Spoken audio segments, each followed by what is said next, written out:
আসসালামু আলাইকুম, কেমন আছেন সবাই? চলে এলাম আরেকটি রেসিপি নিয়ে। আজ আমি আমের মিষ্টি আচার করেছি। এই আচারটি খেতে এতটাই মজা হয়, মনে হয় যে আমের মোরব্বা খাচ্ছি। সারা বছর আপনার নর্মাল তাপমাত্রায় রেখে আচারটি খেতে পারবেন। আমের এই মিষ্টি আচারটা অনেক সুস্বাদু হয়েছে। দেখতেই পাচ্ছেন কতটা লোভনীয় হয়েছে আমের এই মিষ্টি আচার। চলুন দেখা যাক এই আচারটি আমি কিভাবে তৈরি করেছি। প্রথমে এখানে আমি 3 কেজি আম নিয়ে নিয়েছি। আমগুলো ভালো করে পরিষ্কার করে ধুয়ে নিয়েছি। আগে অবশ্যই আমগুলো ধুয়ে নিতে হয়। এখন আমি আমগুলো ছিলে নেব। আমগুলোর খোসাগুলো আমি এখন পরিষ্কার করে নেব।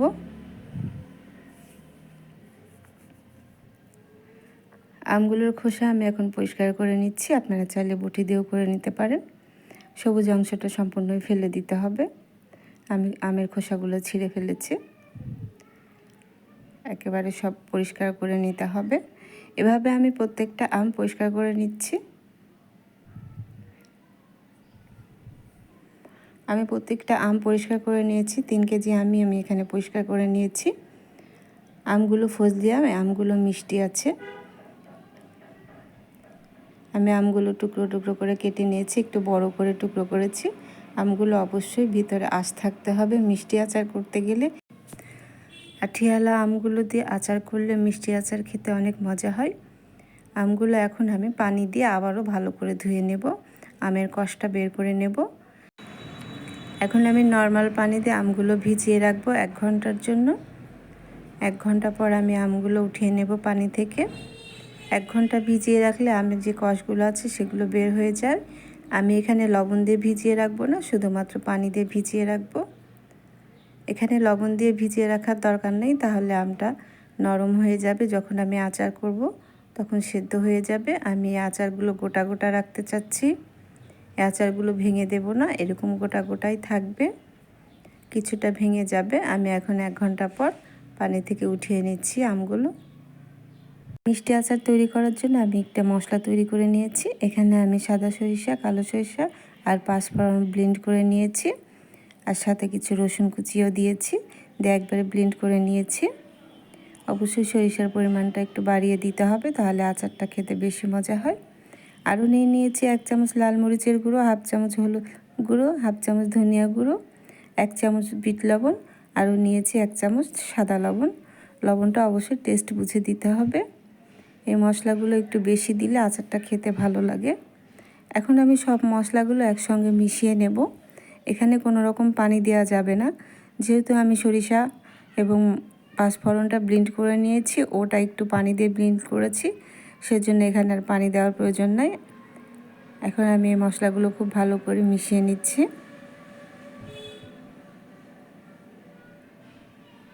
মশলাগুলো আমার মেশানো হয়ে গিয়েছে। এখন আমি এই মশলাগুলো আমের সাথে মিশিয়ে নেব।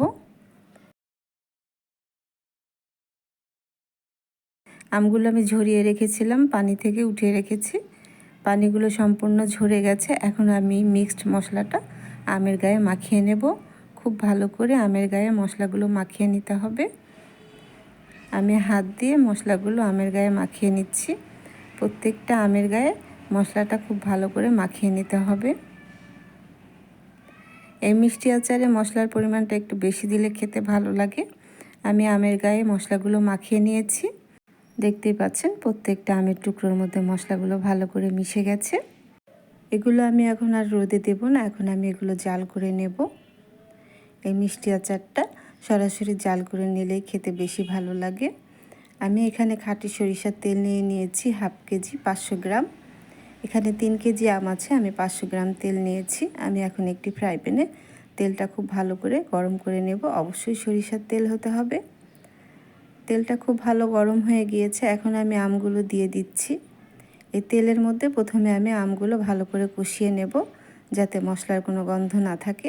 যেহেতু এখানে সরিষা বাটা আছে, রসুন আছে, সব গুঁড়ো মশলা আছে, সেজন্য আমটা খুব ভালো করে কষিয়ে নিচ্ছি তেলের মধ্যে, দেখতেই পাচ্ছেন।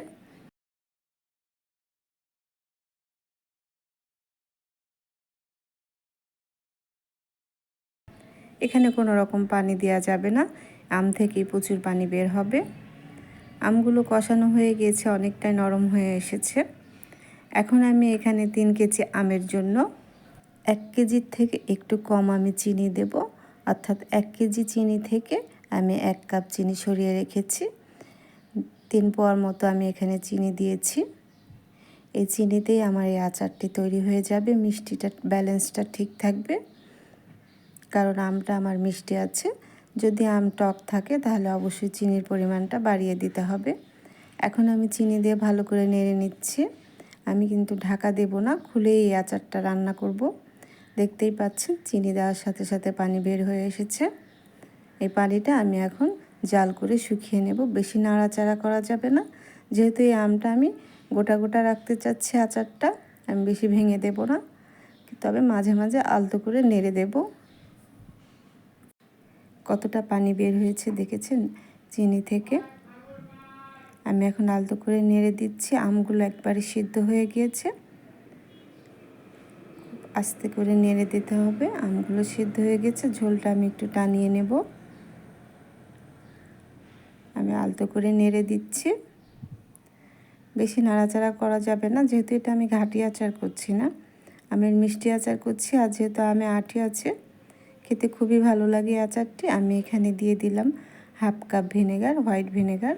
অবশ্যই হোয়াইট ভিনেগারটা দিতে হবে। ভিনেগার দিলে নর্মাল তাপমাত্রায় এই আচারটি সারা বছর রেখে খেতে পারবেন, সেজন্য আপনারা ভিনেগারের পরিমাণটা একটু বাড়িয়ে দেবেন। আমি নামানোর আগে ভিনেগার দিয়েছি, আপনারা চাইলে শুরুতেও দিতে পারেন। দেখতেই পাচ্ছেন ঝোলটা অনেকটা ঠিক হয়ে এসেছে, অনেকটাই টেনে এসেছে। আমগুলো অনেকটাই ভেঙে গেছে। এই আমের ভেঙে যাওয়া অংশগুলো শুকিয়ে গেলে, রোদে শুকিয়ে গেলে আমের গায়ে গায়ে লেগে যাবে। আমটা সেদ্ধ হয়ে গিয়েছে। আমি আমগুলো গোটা রাখতে চাচ্ছি, সেজন্য আমি ভেঙে দিচ্ছি না। এভাবে নেড়ে চেড়ে আধা ঘন্টার মধ্যেই আচারটা তৈরি হয়ে যায়। মাত্র 30 মিনিট সময়ের মধ্যেই তৈরি হয়ে যায়। আমার চুলার জালটা মিডিয়াম আছে। এখন আমি আচারটা নামিয়ে নেব। আচারটা ঘন হয়ে গেছে, বাকিটা আমি রোদে টানিয়ে নেব। এখন আমি আচারগুলো ঢেলে দিচ্ছি একটি পাত্রে।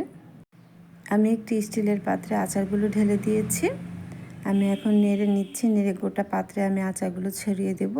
একটি বড় পাত্রে অবশ্যই দিতে হবে, যেহেতু আচারের পরিমাণটা একটু বেশি আছে। আচারটা এখন আমি ভালো করে ঠান্ডা করে নেব। খুব ভালো করে যখন ঠান্ডা হয়ে যাবে, তখন আমি কড়া রোদে এই ঝোলটা শুকিয়ে নেব। এই ঝোলটা টেনে যায়, রোদেই টেনে যাবে, অথবা বাতাসেও টেনে যায়, তবে রোদ হলে বেশি ভালো হয়। আচারটা ফ্রিজে রাখার প্রয়োজন হয় না। দেখতেই পাচ্ছেন ঠান্ডা হয়ে যাওয়ার পরে ঝোলটা কতটা ঠিক হয়ে এসেছে, টেনে এসেছে। বাকিটা রোদে টেনে যাবে। এখন আমি এই আচারটা ঠান্ডা হয়ে গেছে, রোদে দিয়ে দেব। আচারটা আমি এখন রোদে শুকিয়ে নিচ্ছি।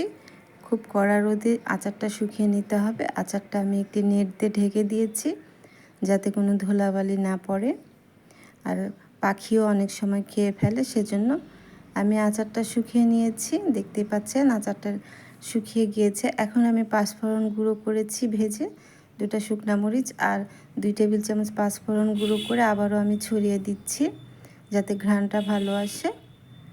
আচারগুলো দেখতেই পাচ্ছেন কতটা শুকিয়ে গিয়েছে আর ঝোলটা টেনে গেছে। এখন মনে হচ্ছে যে টুকরোগুলো গোটা গোটা হয়ে আছে। আচারগুলো এখন আমি বয়মে উঠিয়ে নেব। আমগুলো আমি কাঁচের বয়মে রেখে দিচ্ছি। অবশ্যই কাঁচের বয়মে রাখার চেষ্টা করবেন, তাহলে আচারটা বেশি দিন ভালো থাকে। আমি এখন বয়মের মধ্যে আচারগুলো দিয়ে দিচ্ছি, একটু চেপে চেপে রেখে দিচ্ছি। আচারটা খেতে খুবই সুস্বাদু হয়েছে। আপনি যদি এভাবে আচার তৈরি করেন, আপনার প্রশংসা সবাই করবে আশা করছি। এভাবে মিষ্টি আচারটি খেতে অনেক মজা লাগে। আমি আচারগুলো বয়মে এভাবে রেখে দিয়েছি। আমি আচারগুলো আরও কিছুদিন রোদে দেব, আর 2-1 দিন রোদে দিলেই হয়ে যাবে। দিয়ে এভাবে নর্মাল তাপমাত্রায় রেখে দিতে পারেন, মাঝে মাঝে একটু রোদে দেবেন। ফ্রিজে রাখার প্রয়োজন হয় না। ফ্রিজে আচার রাখলে তেলটা টেনে যায়, তখন আচারটা শুকিয়ে যায়, খেতে ভালো লাগে না। আশা করছি আজকে আমার এই রেসিপিটি আপনাদের ভালো লেগেছে। রেসিপিটি ভালো লাগলে অবশ্যই বাসায় আপনারা একবার ট্রাই করে দেখবেন। অবশ্যই আমাকে কমেন্ট করে জানাবেন। আর রেসিপিটি ভালো লাগলে আমার চ্যানেলটি সাবস্ক্রাইব করে রাখবেন ও পাশে থাকা বেল বাটনটি অন করে দেবেন, যাতে করে আমি নতুন কোনো ভিডিও আপলোড করলে সবার আগে নোটিফিকেশন আপনার কাছে পৌঁছে যায়। আর আমার ফেসবুক পেজটি ফলো দিয়ে রাখবেন ও একটি লাইক দিয়ে দিবেন প্লিজ। ভালো থাকবেন সবাই। আল্লাহ হাফেজ।